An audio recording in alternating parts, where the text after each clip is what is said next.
This is Vishnu, our jungle guide, and a man who has spent his whole life living in this forest. So you probably understand that him picking up this huge rock to defend us from the danger lurking in the bushes is definitely not a good sign for us.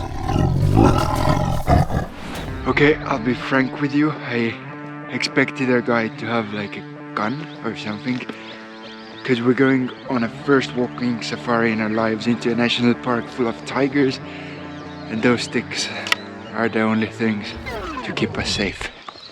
But wait, how did we even end up in this situation?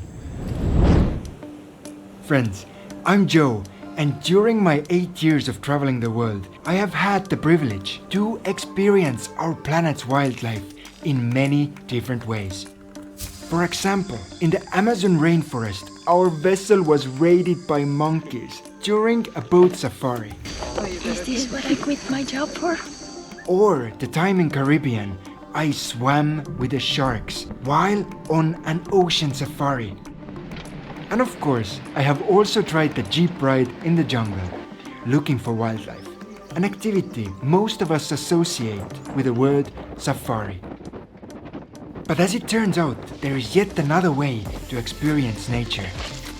A way that is not for the faint-hearted. That was scary. A type of safari that brings you face to face with some of the biggest and deadliest animals on our planet.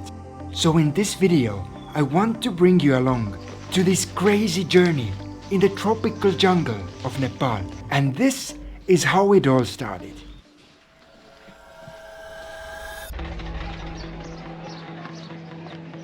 Like for many other travelers in Nepal, our journey also began in a capital of the country, Kathmandu. But instead of taking the more visited route north that brings tourists to the world-known Nepali mountains, we decided to head south towards the part of this country that many don't even know existed. Just leaving Kathmandu now and heading to Chitwan National Park. It was a good 6-hour drive from the capital. And of course, we had some obstructions on the way. But finally, we arrived.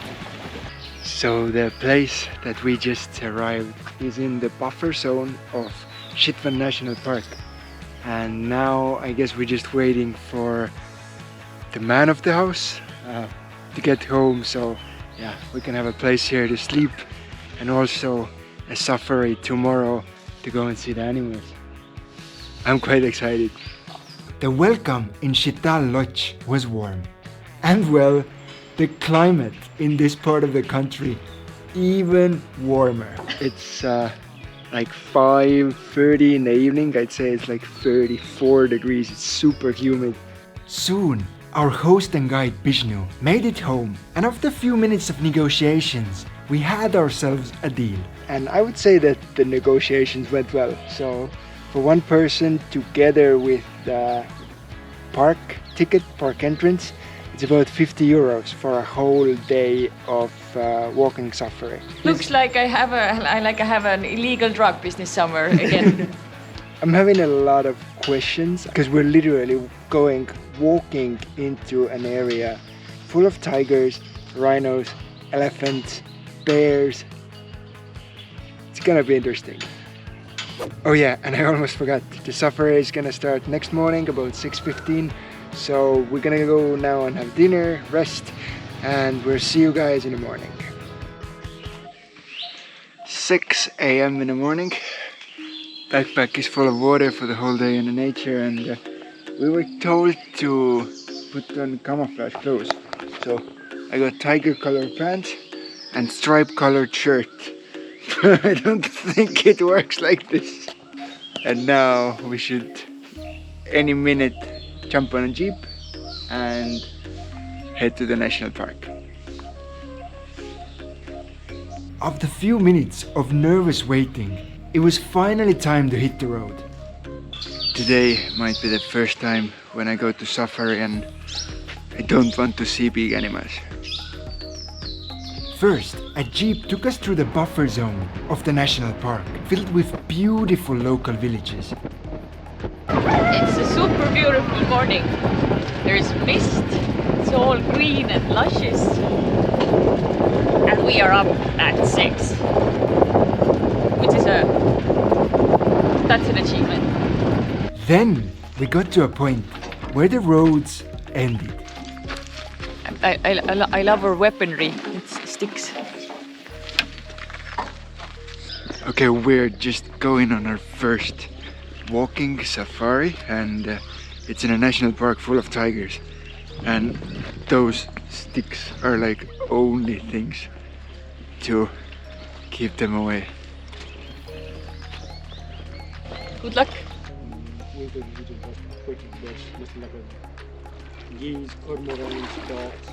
And now after crossing this river, we are entering like the official borders of the national park. So that before was the buffer zone, and on the other side of the river is gonna be Chitwan National Park. Few seconds after entering the park, we were greeted by an animal neither of us had seen before. We've been walking for like 2 minutes and we already see a carial, which is a species of like crocodile, and it's over there on the riverbank. What an amazing start it was to our day. But of course, there was many surprises yet to come. First of which were the reassuring words of our guide. So we just entered the park and got the safety briefing, and it was pretty much that sometimes we have to hide behind trees, sometimes we have to run, and sometimes we have to be very quiet. Yes, bit by bit, we started to realize the situation we had gotten ourselves into. And honestly, signs of wild animals around us didn't make us feel any more safe. There's bones and deer fur in this poop. Can you guess who it belongs to? We have elephant grass.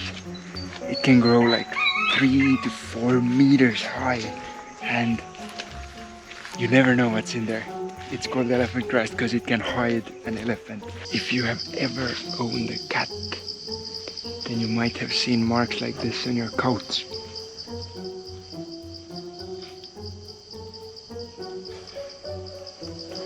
Only those ones are a little bigger. Just tiger sharpening the nails on a tree. You can see how deep the claws have gone, like. But you know what? Although there was a lot of tension in the air, there was also excitement. And with every minute in the jungle, we started to appreciate its beauty more and more. There are those wide tracks running through the jungle, and it's not for humans. This here is most likely a rhino track, just running straight through the bushes, and after that all the other animals start to use it, and they're like small highways just covering the whole jungle. And just look at those colors. I'm so glad we came early in the morning. It's so beautiful. You got the mist, you got the leaves on the ground, sun shining through it. We spent about 2 hours going from one waterhole to another, looking for animals without much luck. And I even started to think that maybe my words from this morning were becoming a prophecy. Today might be the first time when I go to safari and I don't want to see big animals. Until all of a sudden,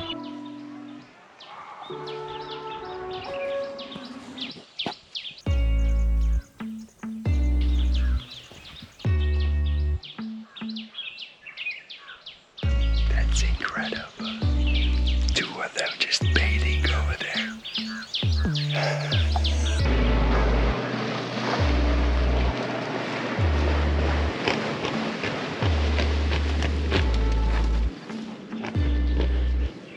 Wow. When the airplane flew over there, you got startled and it sounded like tanks, like.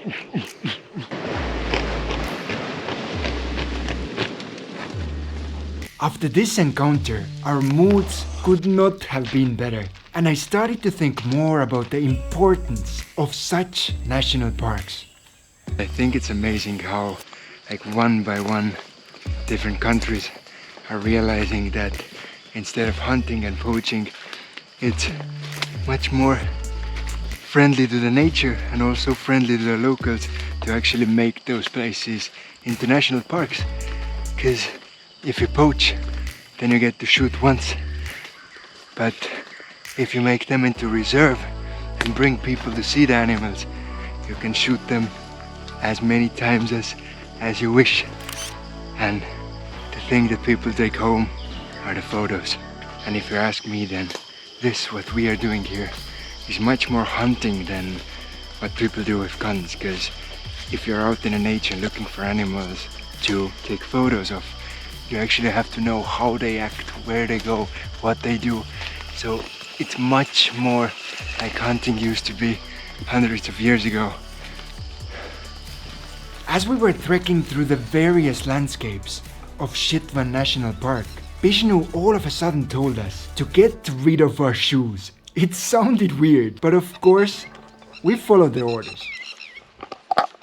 These are tiger footprints, and somehow we're following them.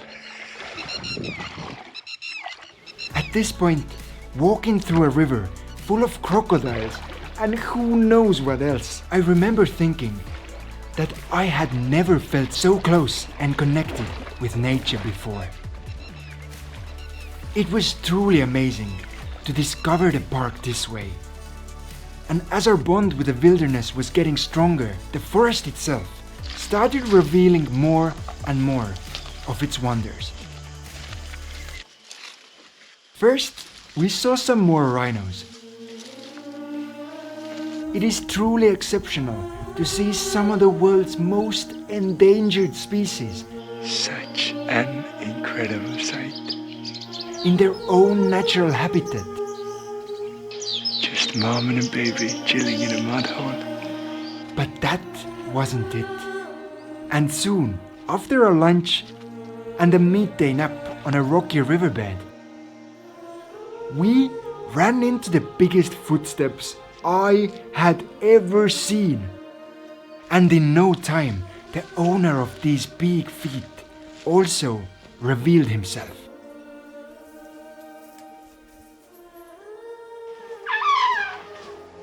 I don't think I've ever heard elephants make sound like this in real life. That was so beautiful, just this deep roar or groan. Luckily the herd saw no danger in us, tiny humans, and once again we could silently observe and admire them, calmly eating the grass that is named after them. By afternoon, the temperatures in the forest were so high that I went a little warm in my head and could only think of mischief and shenanigans. Man-child. The best way to spend those hours of the day was simply to sit in places with a good view and a shade against the scorching sun.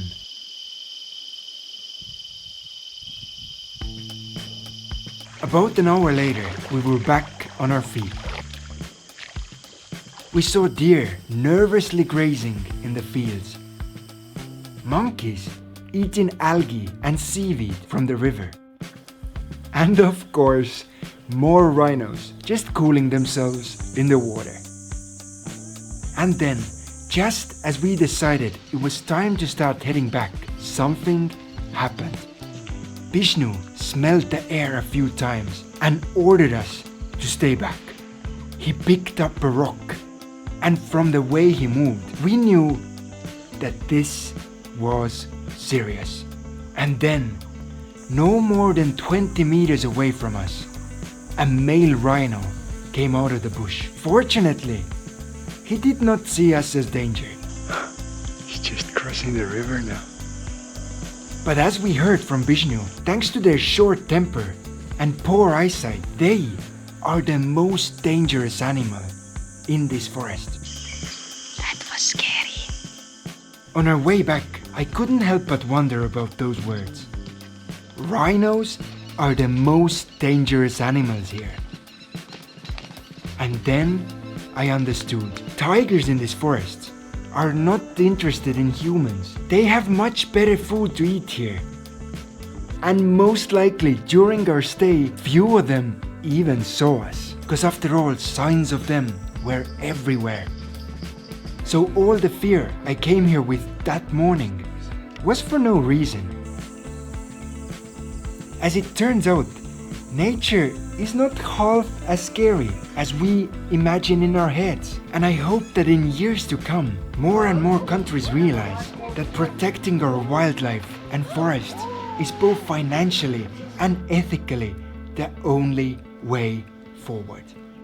Friends, thank you for joining us on this journey in the tropical side of Nepal, and we hope to see you back on the channel in a little bit less than a week, as next time we will discover the capital of this beautiful and mysterious country. Take care and bye.